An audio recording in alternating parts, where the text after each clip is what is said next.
Ah! A potato! Bro, what? It's a potato. Calm down. That's not even remotely scary. Okay, you're right.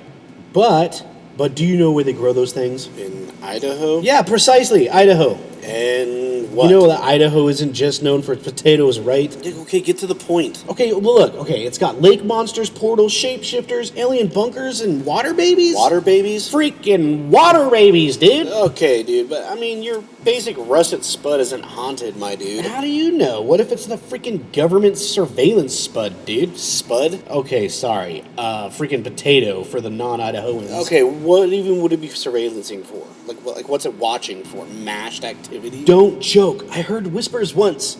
The freaking start sees all, dude. Dude, you're carb paranoid right All now. I'm saying is if you suddenly heard a baby crying near a river, see Bigfoot in a flannel, or your potato blinks at you, run. To Utah or Mars, Okay, dude, I'll throw away my french fries. It's too late, dude. They already freaking know. So welcome to the Witch Show. Stop, We're stop smart it, meets stop. stupid. Shut up, stop. What? Dude, you know that's my thing. I'm My the bad, one that dude. does the Witch Okay, Show fine, intro then do every it. single time. Just freaking do your intro then, dude. Welcome to the Witch Show, where smart meets stupid and somehow makes sense. I'm Georgie, your host, and I'm thinking out loud so you don't have to. Ladies and gentlemen, this is the Witch Show, from what I think seriously to you. WITS, The Witch Show. Cool story, bro.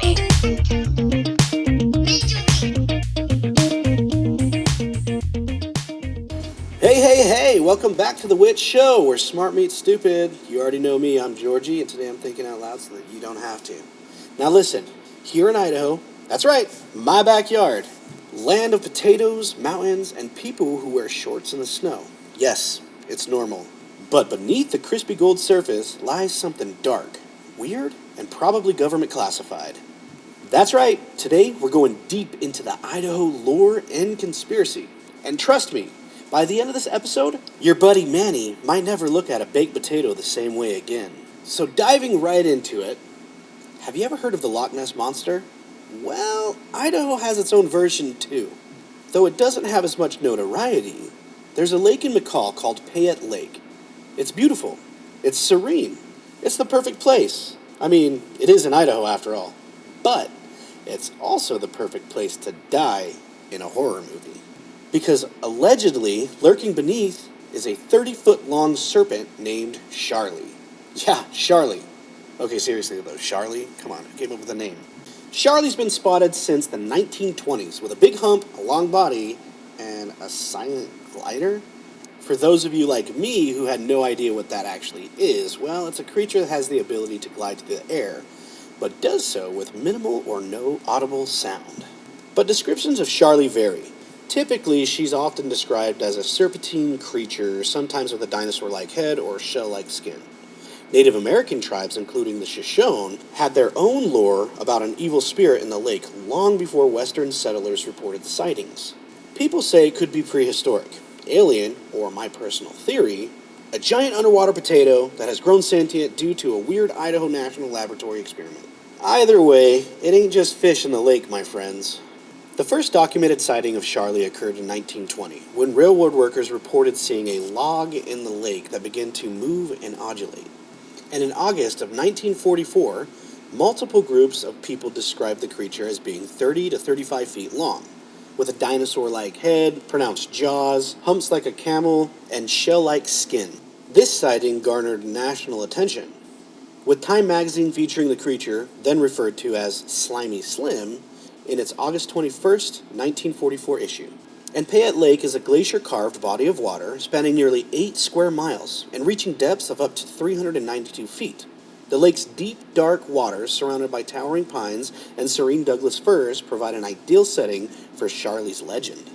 But where would we be without the Native American tribes speaking of their lore?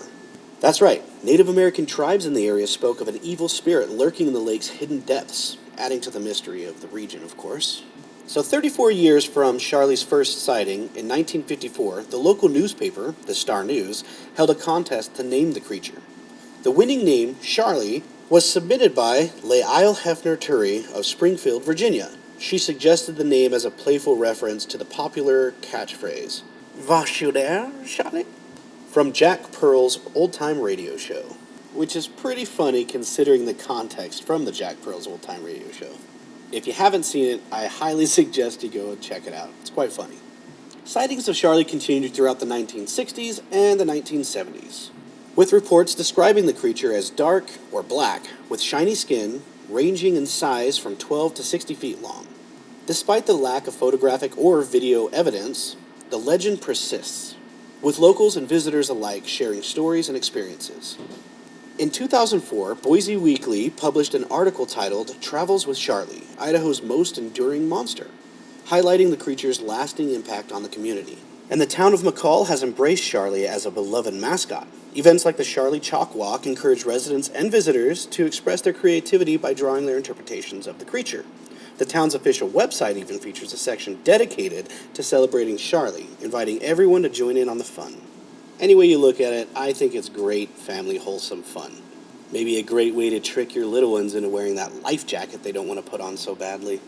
You better put on your life jacket, Silas, or old Sharlie's gonna get ya. Speaking of things getting you, have you heard of the Clearwater Triangle, Idaho's Bermuda?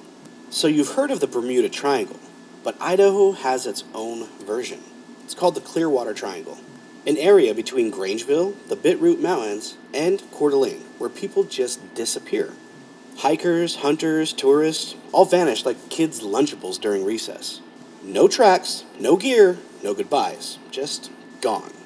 And if you're thinking, well, maybe bears, sure, let's blame it on the bears. You know, the ones with the ability to erase GPS data, hide human remains, and disable search helicopters? Makes sense. Totally logical.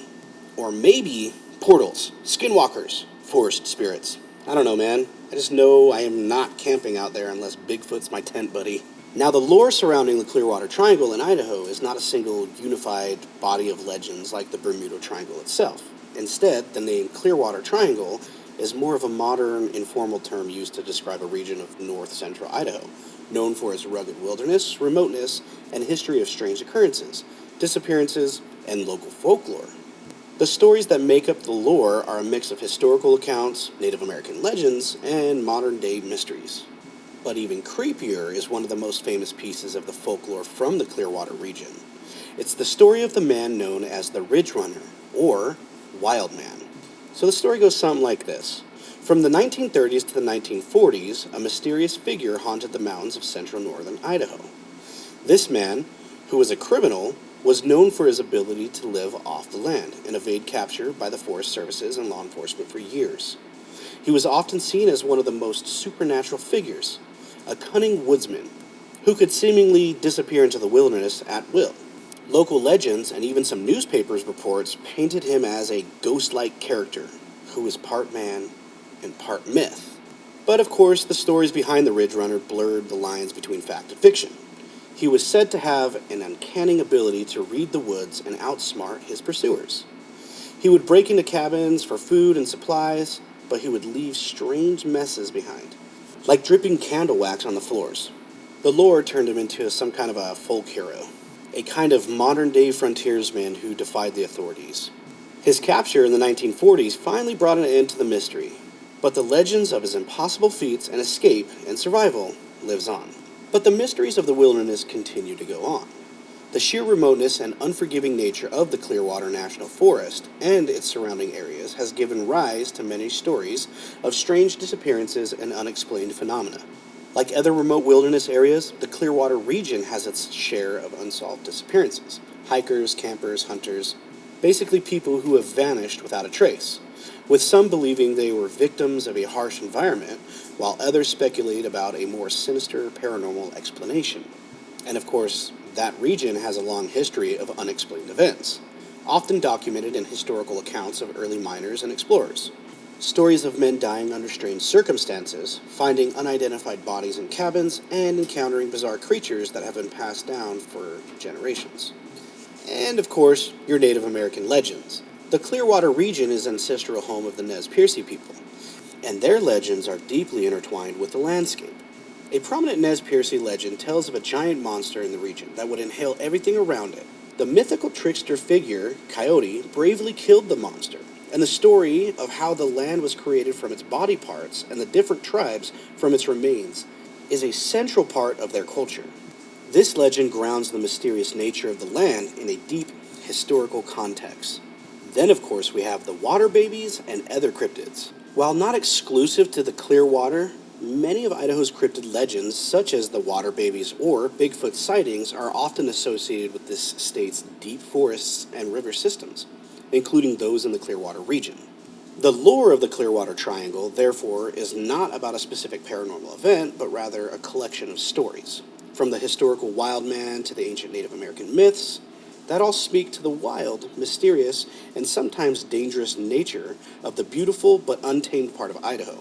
It's a place where the lines between history, folklore, and the unknown are often blurred. But something not so blurry is the Idaho's alien basement, INL, and the Sawtooths. Now, Idaho is home to the Idaho National Laboratory, which sounds boring until you realize it's where they do nuclear research, AI experiments, and possibly interdimensional babysitting. People claim there's an alien base under the Sawtooth Mountains. Glowing lights, UFO sightings, military convoys that show up out of nowhere. And anytime something weird gets reported, suddenly it's just another weather balloon. Dude, if I had $1 for every weather balloon excuse, I could fund my own secret lab, and my experiments would involve testing how many Hot Pockets a man can eat before he unlocks a psychic power. Because come on, Hot Pockets are fire! Well, at least the outside is until you bite the frozen inside. But now let's get into the Native American legends, the water babies and the shapeshifters. Personally, growing up, I heard the stories about the water babies, and I think it's creepy. In fact, me and a couple of friends at one point even went looking for the water babies. And you do hear some weird stuff that's pretty unexplainable out there. Now, it's not confirmed, but at one point, a friend of mine told me that their sister had went out there to party, out at the reservation where the water babies apparently live. Or are dead at, I guess. Anyway, the story goes that they were out there partying and having a good time, and the cops showed up, so everybody scrambled.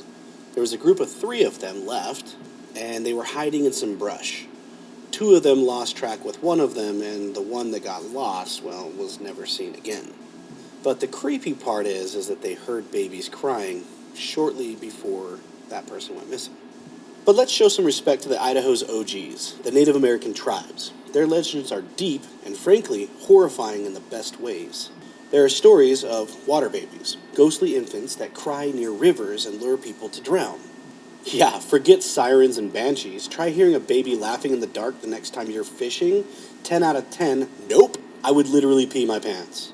So the folklore of the water babies in Idaho is compelling and often a chilling part of the state's lore, with roots in Native American legends, particularly among the Shoshone and Bannock tribes. The stories are not just ghost tales. They're often contrary legends about the dangers of the wilderness and the dual nature of the water, as both a life-giving and potentially destructive force.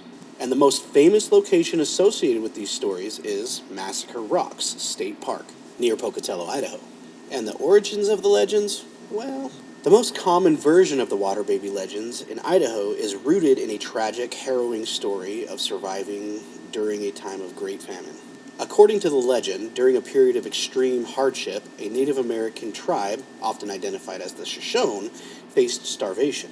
To prevent their infants from suffering and dying slowly, the mothers were forced to make the agonizing decision to drown their babies in the Snake River. These innocent souls are said to have been transformed into water babies, forever trapped in the river's depths. Now, it's important to note that many historians and members of Native American tribes dispute this specific origin story. They argue that it may be a misinterpretation of the tale, typically by early settlers who didn't fully understand Native American culture. And they assert that the water babies are ancient, powerful spirits that predate the arrival of settlers and are not the ghost of human infants. Regardless of their origins, the water babies are described in several ways, all of which point to a sinister and dangerous presence. The most common characteristic of the water babies is their ability to mimic the sound of a human baby crying. They use this sound to lure unsuspecting people, especially women, to the water's edge. And then, of course, you can understand what happens next. The water babies are often seen as vengeful spirits who, once they have lured the victim close enough, will drag them into the water to their death. This makes the legend a powerful cautionary tale about the dangers of the water and the wilderness. But in some versions of the lore, water babies are not ghosts at all. but rather a type of small humanoid or mermaid-like creature. They are described as having features that are not entirely human, and their presence is considered a bad omen.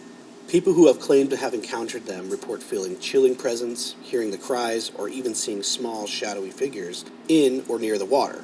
But at its core, the water babies' lore serves as a stark warning. The legends are meant to instill a heavy fear of the unknown in the wilderness, especially near bodies of water. The story teaches several lessons. Be wary of what you hear. The tale warns against blindly following a sound into the wilderness, as it may be a dangerous spirit or creature. And of course, respect the water. The legend emphasizes the immense power and dangers of nature. Water, which is essential for life, can also be a source of death. The water babies are a symbolic representation of the dangerous, unpredictable side of nature. And of course, the weight of grief and trauma. For those who accept the famine origin story, the legend is powerful, and the tragic reminder of the incredible hardship faced by Native Americans and the lasting legacy of their suffering. The legend of the water babies is a dark and compelling part of Idaho folklore, a story that continues to resonate with the locals and visitors who encounter the vast, untamed landscape of the state. And then you got the tales of the shapeshifters and skinwalkers. Don't whistle at night. Don't stare too long into the trees. Basically, don't be a character in a movie who says, "Hello? Is someone there?" Spoiler alert, it's not someone. It's something. Now, I'm sure you've all heard about skinwalkers. And if you haven't, go check out my last episode. I cover basically everything that you need to know about them. But if you haven't checked out my last episode, well, then let's go ahead and get into it. Skinwalkers and shapeshifters are part of the Native American legends. The most prominent shapeshifter lore comes from the indigenous people of Idaho, including the Nez Perce, Shoshone, and Bannock. These stories are not just tales of horror, but are often more fables and about power, responsibility, and the consequences of using spiritual gifts for evil. The Pumaw, Nez Perce witch woman, is one of the most specific and detailed shapeshifter legends from Idaho.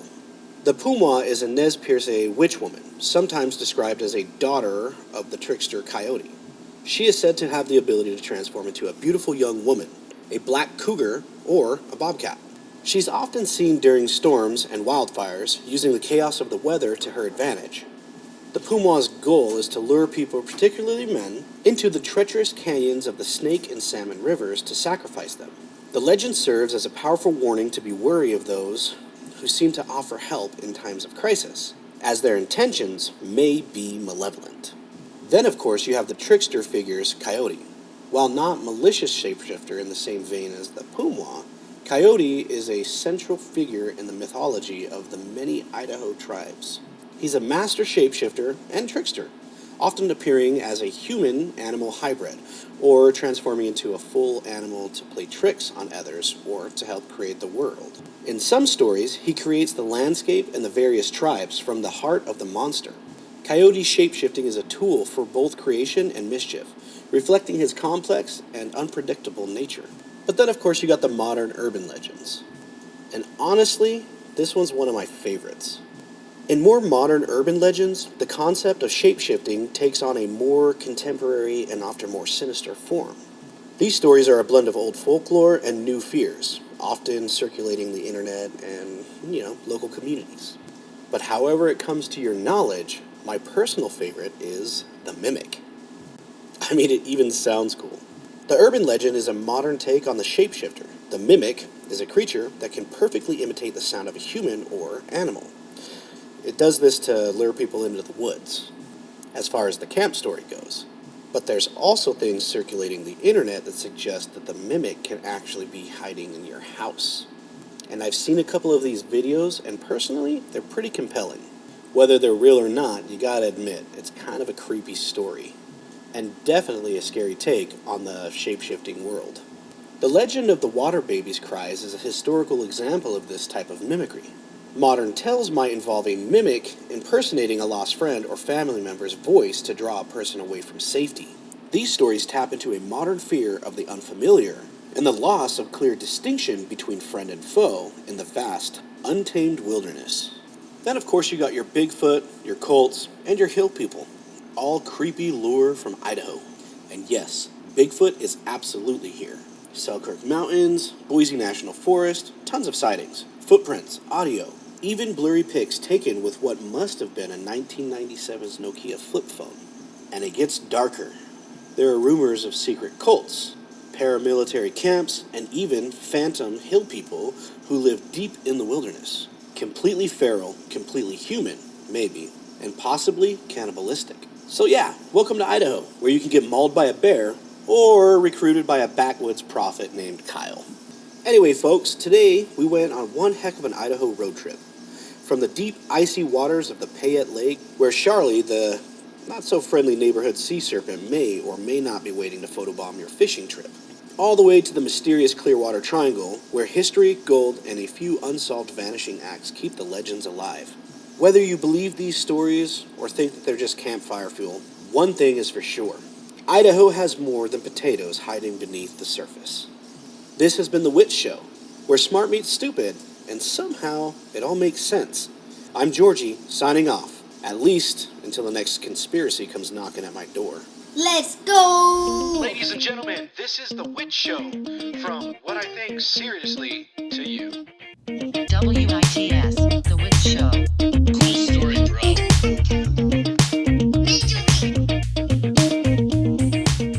Hey guys, I just wanted to say thanks for tuning into The Witch Show. Seriously, you could have been doing anything, literally anything else, but here you are listening to me ramble.